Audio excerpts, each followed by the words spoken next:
तुम्हारे बीच में राजनीति करने के लिए नहीं आया हूँ। मुझे बड़ा दर्द होता है, मैं किसके सामने कहूँ। टांका लगाने फलकांडा से तमाम लोगों ने आईएएस और देश में तक नाम रोशन किया, लेकिन आज बड़ी दुख की बात है कि मुझे धरने पे बैठना पड़ रहा है। डालखंडिया स्वास्थ्य व्यवस्था बहाल करो, डिलीवरी सेंटर की घोषणा करो, खून जांच की घोषणा करो, अल्ट्रासाउंड की व्यवस्था करो, एक्सरे की व्यवस्था करो, एक्सपायर डेट की दवाएं देना बंद करो, एक्सपायर डेट की दवाएं देना बंद करो। नमस्कार, मैं नरेश पनेरो और आज मैं मौजूद हूँ डालकन्या के प्राथमिक चिकित्सा केंद्र में और यहाँ पर आज कई सारे लोग मौजूद हैं और इनका यहाँ पर धरना चल रहा है। क्या मांग है, इनसे जानेंगे कि इनकी आखिर क्या मांग है। मेरी उस तरफ देख सकते हैं कि कई सारी महिलाएं भी यहाँ पर मौजूद हैं और कई लोग भी मौजूद हैं। दूर दूर से लोग यहाँ पर आए हैं, इनसे जानेंगे कि इनकी क्या मांग है और यहाँ की क्या क्या समस्याएँ हैं। और यहाँ पर कई सारे लोग इकट्ठे हुए, आप देख सकते हैं। पूर्व राज्य दर्जा मंत्री कांग्रेस के हरीश पनेरू जी मौजूद हैं। सर, यहाँ पर आज ये इतनी कांग्रेस के नहीं, हरीश पनेरू सामाजिक, क्योंकि मेरी जनता जो है किसी राजनीतिक दल से बंधी हुई नहीं, हम समाज की लड़ाई लड़ रहे हैं। कांग्रेस से हम संबंध जरूर है, उस पार्टी से हम हैं, उसको इनकार नहीं करते, लेकिन हमारा सबसे पहले हम इंसान है, हमारा इष्ट देवता और हमारी गांव की जनता जनार्दन के साथ हमारी सबसे पहले क्षेत्र की लड़ाई है, तब उसके बाद राजनीति। आज जो ये धरना दे रहे हैं आप, एक किस परिप्रेक्ष्य में दे रहे हैं यहाँ पर? मैं ये इस परिप्रेक्ष्य में मुझे बड़े दुख और उसके साथ कहना पड़ता है कि आज मुझे रोना भी आ रहा है कि हमारे गाँव की जनता आखिर इतने स्वार्थों में क्यों लिप्त होगी। जो जागरूक लोग हैं वो इस हॉस्पिटल की दशा को देख के क्या उनको दया नहीं आती। एक ललित बुनियाल की बेचारे की जच्चा बच्चा दोनों मर गया, अभी कालाघर में एक जच्चा बच्चा मर गया। यहाँ तो कांग्रेस और बीजेपी और लोगों की आए दिन इलाज के अभाव में मृत्यु हो रही है, लेकिन इस क्षेत्र के लोग, मुझे नहीं लगता कि डालखंडिया और पूरा क्षेत्र हमारा चौगढ़, पूरी भीमताल विधानसभा, यहाँ से ओखलकांडा से तमाम लोगों ने आईएएस और देश में तक नाम रोशन किया, लेकिन आज बड़ी दुख की बात है कि मुझे धरने पे बैठना पड़ रहा है। और गांव वासियों के साथ ऐसे मजबूर लोग वो आए हैं जो जागरूक हैं, जिनके पास दलाली का अड्डा है, जिनके पास क्षेत्र को लौटने का अड्डा है, वो कहते हैं कि हम करा देंगे, लेकिन जो मजबूर हैं, जिनका कोई देखने वाला नहीं है, वो जनता यहाँ आई है। जनता कहाँ जाए? मुझे निश्चित रूप से अपने अंदर मेरे मानव ने मुझे झकझोर रहा है। मैं कोई राजनीतिक भावना से नहीं आया, मैं अपने गांव के लोगों से भी कहना चाहता हूं, क्षेत्र के लोगों से भी कहना चाहता हूं, हरीश पनेरू की लड़ाई कोई अपने लिए विधायक बनने की लड़ाई नहीं है। मेरी लड़ाई इस अन्याय, इस भ्रष्टाचार, इस अत्याचार के खिलाफ है। जिस तरह से भगवान कौरव और पांडवों का युद्ध हुआ था, 5 ही भाई पांडव थे, लेकिन उनको धर्म के रास्ते पर चल उन्होंने विजय प्राप्त करी।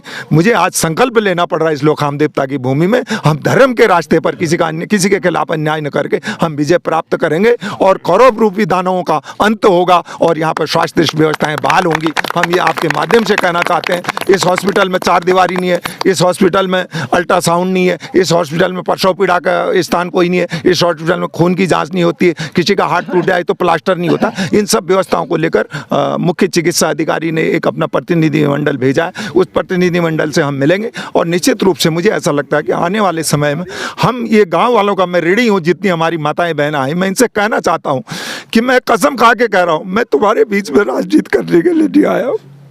मुझे बड़ा दर्द होता है, मैं किसके सामने कहूँ। टांका लगाने का भी मैंने बड़ी गरीबी देखी है, बड़ी गरीबी देखी है। आज लोग नुक्ताचीनी कर रहे हैं, लेकिन मैं सबसे कहना चाहता हूँ कि क्षेत्र के विकास के लिए आगे आओ। मेरा कोई उद्देश्य नहीं होगा, तुम्हें लगेगा ये लगन है, इसमें ये कुछ कर सकता है तो बढ़ाना। अगर तुम मना कर दोगे, मैं तो तराई में उस सिटकुल के लोगों की आवाज़ को बुलंद कर रहा था, जिनके हाथ कट जाते हैं, जिनके पाँव कट जाते हैं, जिनकी आवाज़ को कोई नहीं उठाता। वहाँ हरीश पनेरू उस तराई में, उस आतंकवाद की धरती में मैंने वहाँ आवाज़ बुलंद करी है। तो मैं वहाँ का, जब मैं वहाँ उन खूंखार आतंकवादियों से लड़ सकता हूँ तो ये तो देवताओं की भूमि है, मैं यहाँ क्यों नहीं भगवान के आशीर्वाद से प्रणाम कर सकता हूँ, आगे बढ़ सकता हूँ। यही मेरा संकल्प है। आप आए, आप सब धन्यवाद है। माताओं बहनों से कहना चाहता हूँ, आगे बढ़ो।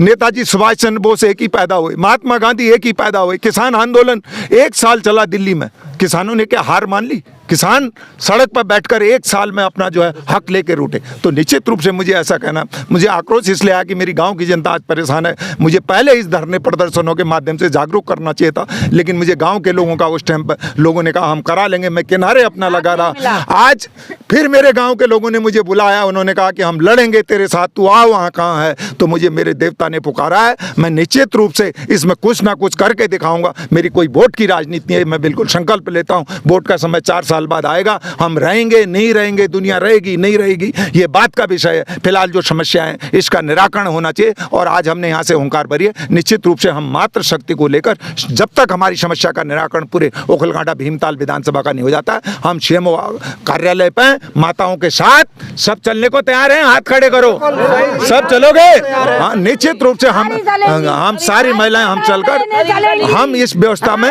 हम शोषण के खिलाफ, अन्याय के खिलाफ हमारा संघर्ष जारी रहेगा जब तक कि हम इस पर विजय श्री प्राप्त नहीं कर लेते। आपका धन्यवाद। जय हिंद, जय भारत, जय उत्तराखंड। आप देख सकते हैं कि यहाँ की जो स्थिति, यहाँ का दुर्भाग्य है और यहाँ के जो नेता हैं वो भी देखने वाले नहीं हैं। जो बाहर से लोग यहाँ पर आकर यहाँ के जो इन लोगों को जागरूक करें, बहुत बड़ी बात है कि। और यहाँ पर कई और सारे लोग हैं जो मैं से भी बात करेंगे। हमारे साथ मौजूद हैं MBPG कॉलेज के निवर्तमान छात्र संघ कोषाध्यक्ष। इनसे जानेंगे आज ये यहाँ पर इन्होंने धरना प्रदर्शन क्यों किया और क्या यहाँ की समस्याएं, क्या इनकी सरकार से मांग है। जो यहाँ का प्रशासन है, चिकित्सा प्रशासन, क्या इनकी मांग है, बताइए। भैया देखो, शासन प्रशासन अगर जागा रहता तो आज इतनी संख्या में भीड़ इकट्ठी नहीं होती। मैं आपके माध्यम से, आपके चैनल के माध्यम से शासन प्रशासन को, इतने लोगों की परेशानियों को मतलब जागरूक करना चाहता हूं। जो इतने लोग इकट्ठे हुए थे, आपके सामने ये दिख रहा है कि क्या स्थिति हो रखी है, क्या स्थिति है हमारे क्षेत्र की।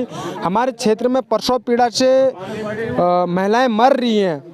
तो इस स्थिति को देख करके मैं शासन प्रशासन को आपके माध्यम से अवगत कराना चाहता हूँ। नेताओं से भी कहना चाहता हूँ कि आप लोग भी संज्ञान में, इन जो जितने भी यहाँ पे लोग उपस्थित हुए, इन सब की पीड़ा को, दर्द को समझ करके आप लोग भी संज्ञान में लें और इन लोगों का स्वास्थ्य बहाल करें।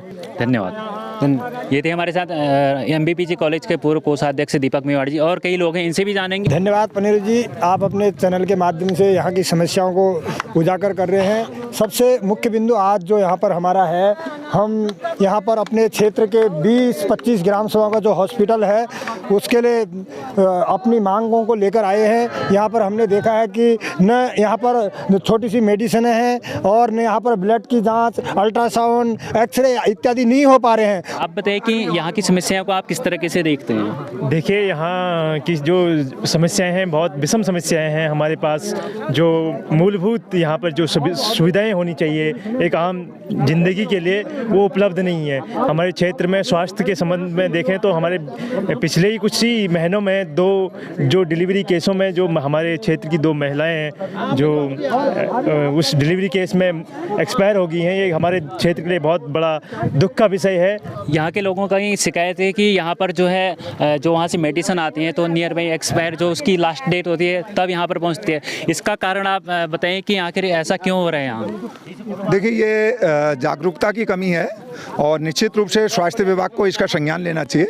और ये तो बहुत बड़ा क्राइम है, ये 302 का मुकदमा बनता है इसमें। और निश्चित रूप से मैं यहाँ ग्रामीण सीधी सादी जनता को अगर इस तरह से धोखे में रखा जा रहा है, मैं इसकी जांच पड़ताल करके उस अधिकारी के खिलाफ जो जवाब वितरण करता है उसके खिलाफ मैं स्वयं मुकदमा खुद पार्टी बन के मैं लिखाऊंगा, क्योंकि ये बहुत बड़ा मामला है। ये तो कोई जिंदा ही नहीं है। इसका मतलब वो सोच रहे हैं कि आदमी को दे दे, वो ठीक हो गया तो मर गया। इसका मतलब कई मौतें जो हुई हैं यहाँ बीमार लोगों की, वो एक्सपायर्ड दवा के रिएक्शन से हुई हैं। तो मुझे ऐसा लगता है, तो निश्चित रूप से बहुत गंभीर विषय है। और जिसने ऐसी वो करी है हिलावाली, इसकी मैं जांच पड़ताल करवाऊंगा।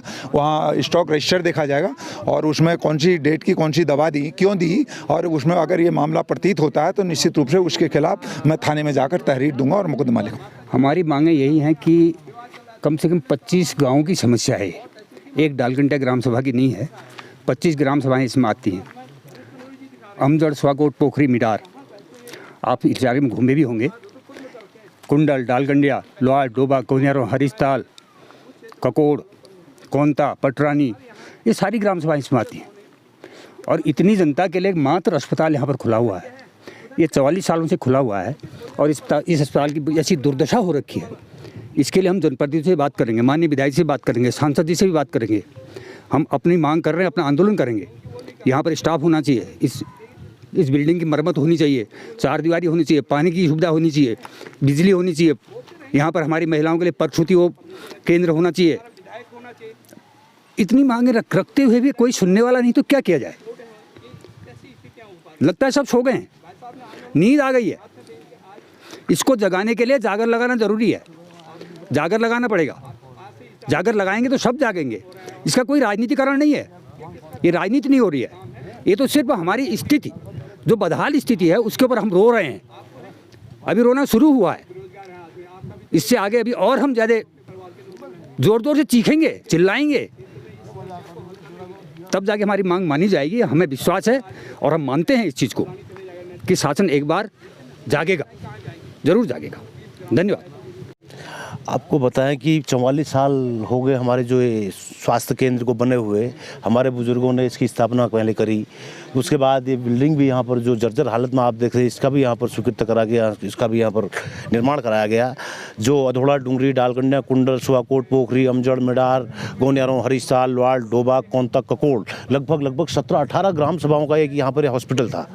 आज इसकी ऐसी बदहाल हालत हो गई है कि हमारे बीच में पिछले महीने एक मनी राम जी की एक बहू जो प्रसव पीड़ा में जच्चा बच्चा दोनों मर गए थे। बहुत दुखद घटनाएं यहाँ पर इस प्रकार से हो रही हैं। एक मनी राम जी की एक बहू जो प्रसव पीड़ा में जच्चा बच्चा दोनों मर गए थे। बहुत दुखद घटनाएं यहाँ पर इस प्रकार से हो रही हैं कि आज कहते हैं कि 70-72 साल हमारे देश को आज़ादी मिले हुए हो गए, लेकिन हमारी हालतें, हमारी स्वास्थ्य की जो संबंधित हालतें लगातार निरंतर वो गिरती जा रही है।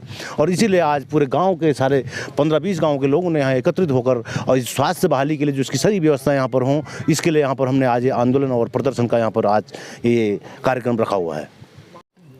जो आज यहाँ पर धरना प्रदर्शन चल रहा है, ये क्यों चल रहा है और क्या यहाँ की समस्याएं हैं आपके क्षेत्र की? हमारे ये हॉस्पिटल बने हुए आज से कम 40 साल हो गए हैं। इसमें अभी तक न तो स्टाफ है। पिछले महीने जब हमारे एक लगन में ललित बुंगियाल जी की बीवी और बच्चे दोनों प्राण परीक्षा में वो हो गए थे, हताहत हो गए थे, तो उस टाइम बड़ा हमें दुख हुआ कि भाई हमारे गांव में हॉस्पिटल में सुविधा होती तो हमें यह दिन देखने को नहीं मिलते। हमारे जनप्रतिनिधियों ने, चाहे कोई भी हो जनप्रतिनिधि, उनने इस ओर ध्यान देना चाहिए था। स्टाफ की कमी है। जर्जर भवन के अंदर देख रहे पूरे फफूंदी गिर रही है नीचे को। उनकी स्थिति बहुत ख़राब है हॉस्पिटल की। स्टाफ नहीं है, स्टाफ रूम देखिए वो किस हाल में है, पानी टपक रहा है उनमें। इनकी बदहाल व्यवस्था को सही करना चाहिए, यही हमारी मांग है, इसलिए धरना प्रदर्शन हो रहा है।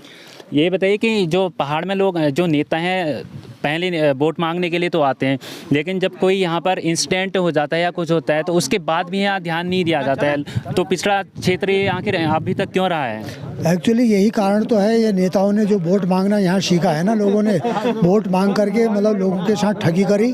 ठगी करने के बाद जो जेन्युइन समस्या है उसके बारे में ध्यान नहीं दिया जाता है। यहाँ बिल्कुल ही लोगों को मतलब अपोज करके चले जाते हैं लोग बाग।